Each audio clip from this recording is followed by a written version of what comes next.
Mid-1944. After more than 4 years of hard fighting, Germany still retains a lot of territory that it conquered during 1939, 1940, and 1941. Although it has been since the end of 1942 when it began to lose its territory, these setbacks have been more or less orderly and by phases. However, it is going to be now when, in just a few months, all the fronts are going to collapse, and those setbacks, far from being orderly, are going to be totally chaotic and desperate. But why did this happen? What happened to cause the Eastern Front to disintegrate over and over again in every Soviet attack beginning in the summer of 1944? What was the German Achilles heel that prevented him from holding out any longer? Well, that is exactly what we are going to see next. Whenever this matter is discussed, emphasis is placed on the lack of fuel that the Germans had, and how this made each operation difficult. But how important was this? One of the main characteristics of the Second World War was the motorization of armies, and with it the great capacity for maneuver and mobility that they gained. Although the main army that integrated this concept was the German army, throughout the war it had to gradually abandon this element while seeing how its enemies adopted it. However, this lack of fuel, which became especially critical from August 1944, did not only affect the land divisions, which increasingly became static divisions with zero mobility, but also affected the Luftwaffe. And it is that despite the fact that it is rarely taken into account, aviation is usually the key element to win any land battle, because with it you can harass and prevent your enemy from sending reinforcements to the area you are attacking.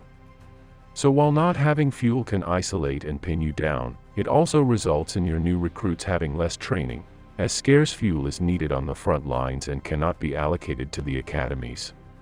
To cite an example, already at the beginning of 1944, the fuel destined for the training of a motorcycle driver was 10 liters of gasoline, while for a light vehicle it was between 40 and 60 liters. This caused the new drivers of vehicles, tanks or aviation, to be increasingly poorly trained, and therefore their combat value did nothing but drop.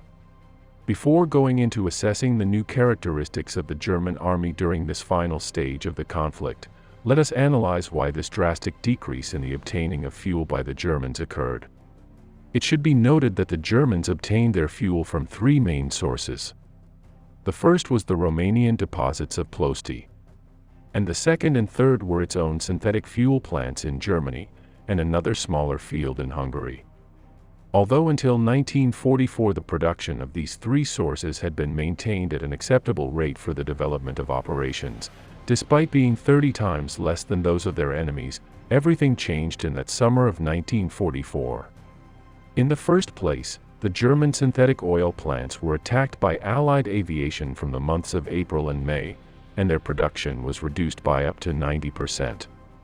On the other hand, during the month of August of that same year, the Red Army began its final offensive against Romania, causing the Romanians to join the Soviet side. This caused the Germans to lose the vital oil fields of Ploiești, which amounted to more than 41,000 barrels per day, of the 45,000 that Germany had been obtaining from all its sources to date. In other words, between the months of April and September 1944, Germany lost almost 95% of the oil that it had been obtaining until recently.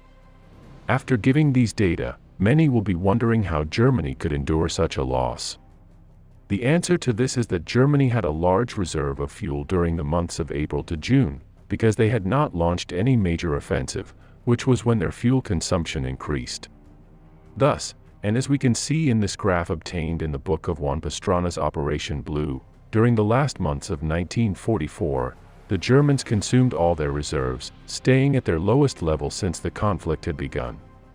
From then on, the situation became more and more complicated by the minute, and many times the main problem for the Germans was not the lack of tanks or planes, but the lack of fuel to use them. This led to the fact that all the offensives launched from the end of 1944, such as the Ardennes, Nordwind, Solstice, or Spring Awakening, were made with a fuel reserve for just a few days. This, as is evident, meant that any German offensive lacked the capacity to carry out a great depth, and that the tendency to stagnate after 1 or 2 days of attack was the general norm. Added to an increasingly less educated troop and little air support, the result of the attack was practically over before said operation began. Although this is what happened when we talked about the last offensives, let's see now what happened when the Germans were in defensive mode.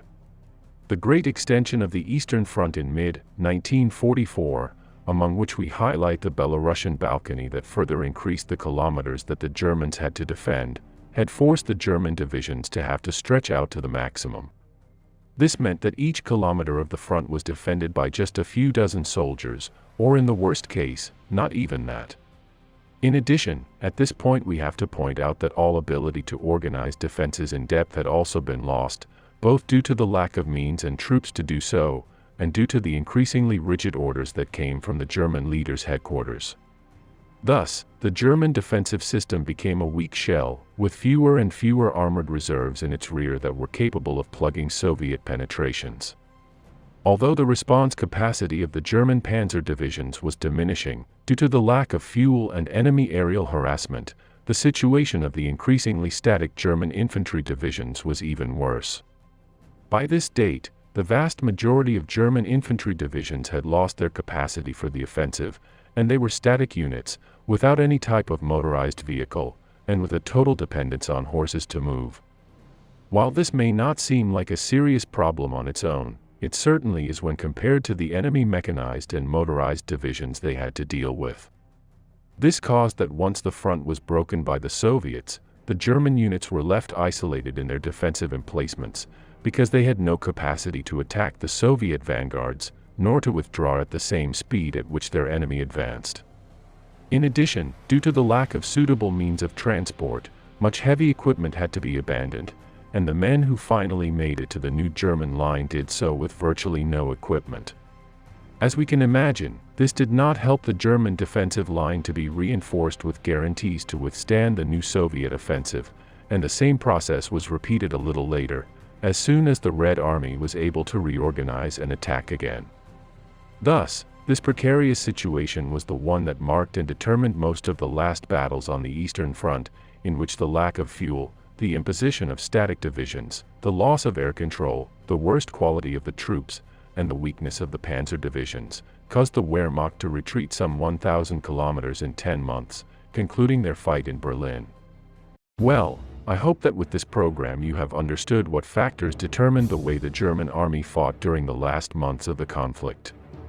If you want to expand this information, I leave you in the description the program that we recently uploaded about the complete analysis of the last German offensives, that I like so much. Thank you all for being part of this community, and especially the sponsors who make this possible.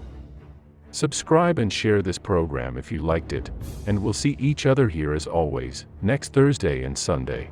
See you soon.